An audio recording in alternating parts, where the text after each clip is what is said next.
Hello दोस्तों, आपका स्वागत है आपके अपने YouTube channel read speed knowledge में।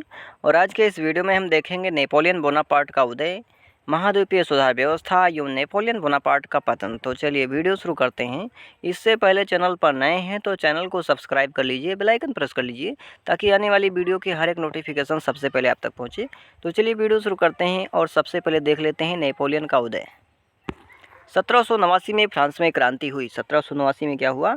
तो फ्रांस में क्रांति हुई। इस क्रांति ने एक विश्व पुरुष को जन्म दिया जिसे नेपोलियन बोनापार्ट के नाम से जाना जाता है। नेपोलियन ने अपने साहस एवं कार्यों से फ्रांस के प्रधान सेनापति का पद प्राप्त किया। तत्पश्चात वह डायरेक्टरी के शासन में चयनित हुआ। इन पहले क्या किया उसने?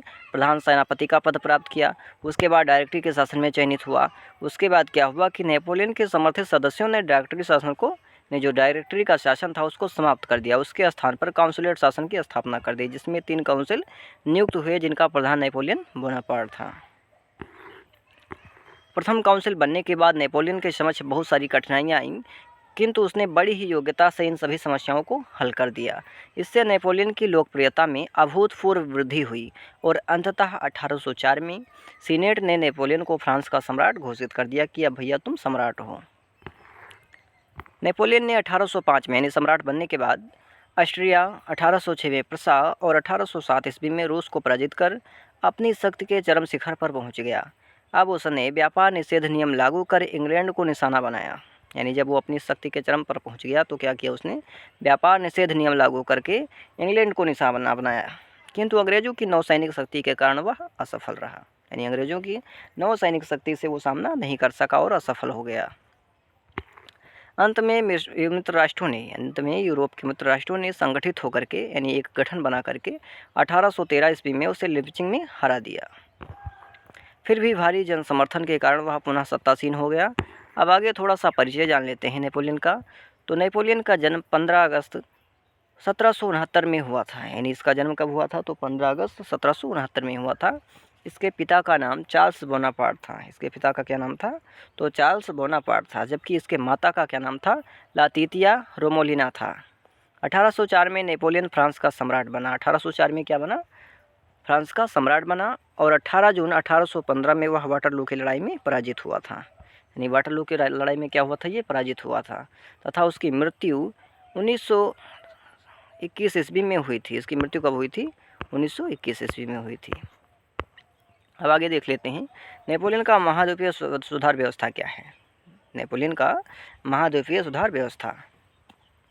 तो नेपोलियन की महाद्वीपीय व्यवस्था ब्रिटेन के खिलाफ थी।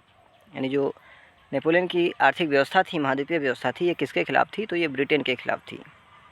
आर्थिक नाकेबंदी की एक व्यवस्था थी। ब्रिटेन के खिलाफ आर्थिक नाकेबंदी की एक व्यवस्था थी। इस व्यवस्था का उद्देश्य क्या था? तो ब्रिटेन का शेष यूरोप से आर्थिक संबंध खत्म करना था। इसका उद्देश्य क्या था? कि ब्रिटेन से शेष यूरोप का जो संबंध है उसको समाप्त कर दिया जाए। प्रारंभ में यह व्यवस्था ब्रिटेन के लिए हानिकारक प्रतीत हुई। यानी प्रारंभ में ये जब चालू की गई उस वक्त तो ब्रिटेन के लिए ये जो व्यवस्था थी वो खतरनाक साबित हुई, परंतु बाद में इसके दुष्परिणाम नेपोलियन पर ही पड़े। बाद में क्या हुआ? इसका जो दुष्परिणाम हुआ, इसका परिणाम भुगतना पड़ा, नेपोलियन को ही भुगतना पड़ा। यह व्यवस्था अंततः नेपोलियन का पतन का कारण बनी। महाद्वीपीय व्यवस्था के बाद नेपोलियन ने सभी यूरोपीय बंदरगाहों पर ब्रिटेन के सामानों तथा जहाजरानी के प्रवेश को प्रतिबंधित करने की योजना बनाई। महाद्वीपीय व्यवस्था के बाद क्या किया नेपोलियन ने? कि जितने भी यूरोपीय बंदरगाह थे उस पर ब्रिटेन के सामानों और जहाजरानी के प्रवेश को प्रतिबंधित कर दिया कि इस पर नहीं आ सकते, इनको नहीं आने दिया जाएगा। इस योजना को सफल बनाने के लिए नेपोलियन ने 1806 में बर्लिन आदेश हुआ, 1807 में वर्सा आदेश जारी कर ब्रिटेन और उसके उपनिवेशों के साथ यूरोप का व्यापार निषिद्ध कर दिया कि ये व्यापार नहीं हो सकता। नेपोलियन के इन आदेशों के प्रति उत्तर में इस नेपोलियन ने जब ये ऐसा ऑर्डर पास किया तो इसके प्रति उत्तर में ब्रिटेन ने 1807 में ऑर्डर्स इन काउंसिल नामक आदेश जारी किया। इनके प्रत्युत्तर में ब्रिटेन ने क्या किया? ऑर्डर्स इन काउंसिल नामक आदेश जारी किया। इन आदेशों के अनुसार फ्रांस या उसके मित्र राष्ट्रों का उसने क्या किया? फ्रांस या इसके मित्र राष्ट्रों का कोई भी जहाज ना तो उसके प्रवेश क्षेत्र में यानी प्रभाव क्षेत्र में एक स्थान से दूसरे स्थान पर जा सकता था और ना ही उनसे स्वतंत्रतापूर्वक व्यापार किया जा सकता था।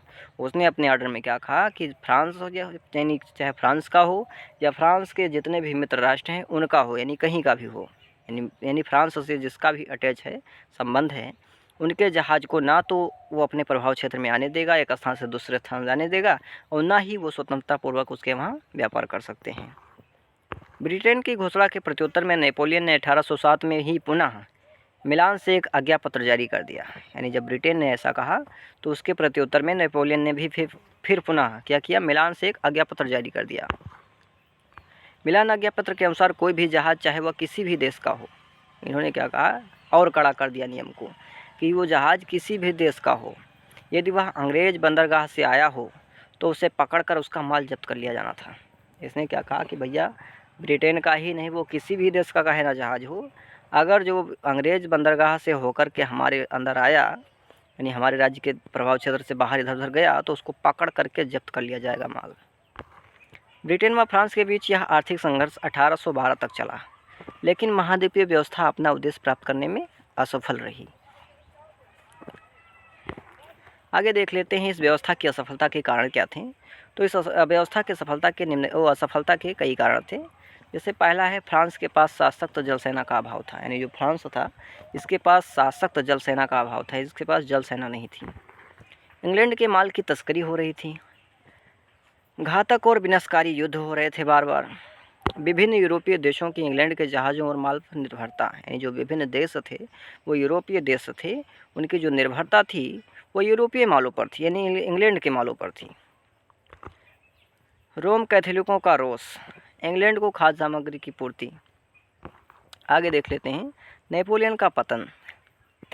नेपोलियन बोनापार्ट के जीवन में 1807 के बाद अनेक ऐसी घटनाएं घटीं और अनेक ऐसे पराजयों का उसको सामना करना पड़ा जिनसे उसका पतन अवश्यंभावी हो गया, जिससे उसका पतन निश्चित हो गया। ऐसी घटनाएं घटी उसके जीवन काल में 1807 के बाद, इतने पराजय उसे झेलने पड़े कि उसका जीना संभव हो गया। ये संभव हो गया, लगने लगा कभी कि अब इसका पतन निश्चित है, जो इस प्रकार है, जिसमें पहला है महाद्वीपीय व्यवस्था। क्या है? पहला है महाद्वीपीय व्यवस्था।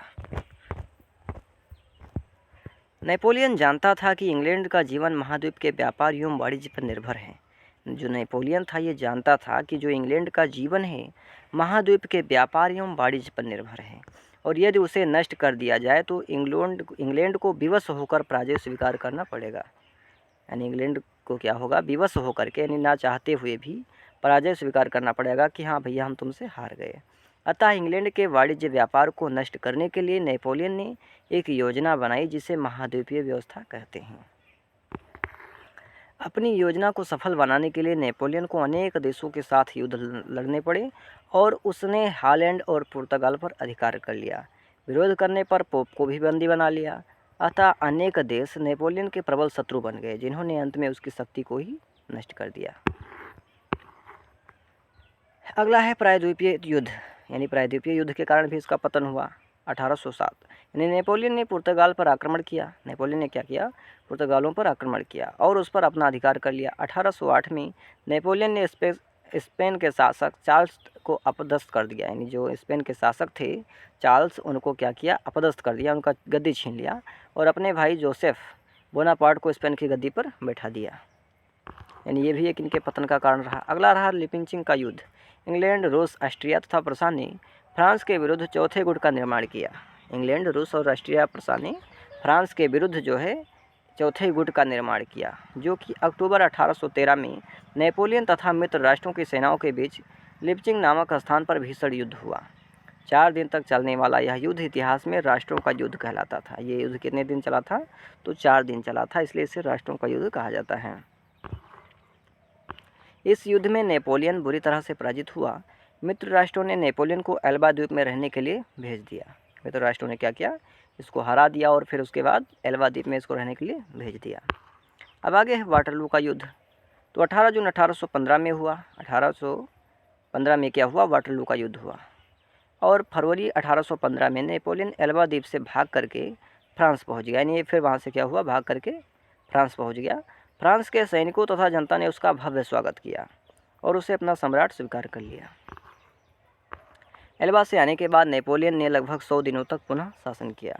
मित्र राष्ट्रों ने पुनः 18 जून 1815 को वाटरलू नामक स्थान पर नेपोलियन को पराजित किया और उसे बंदी बनाकर के सेंट हेलेन द्वीप में निर्वासित जीवन व्यतीत करने के लिए भेज दिया। यानी 1815 में क्या हुआ कि वाटरलू नामक स्थान पर मित्र राष्ट्रों ने फिर उसे क्या किया, पराजित किया और उसके बाद बंदी बना करके सेंट हेलेन द्वीप पर भेज दिया, निर्वासित यानी निर्वासित जीवन व्यतीत करने, कैदी का जीवन व्यतीत करने के लिए। जहाँ वर्ष बाद यानी जहाँ पर कुछ वर्षों बाद 1821 यानी मई 1821 को उसकी मृत्यु हो गई। आज के लिए इतना ही, मिलते हैं किसी और वीडियो में। तब तक के लिए जानकारी पसंद आए तो चैनल को सब्सक्राइब करें और वीडियो को मित्रों में भी शेयर करें।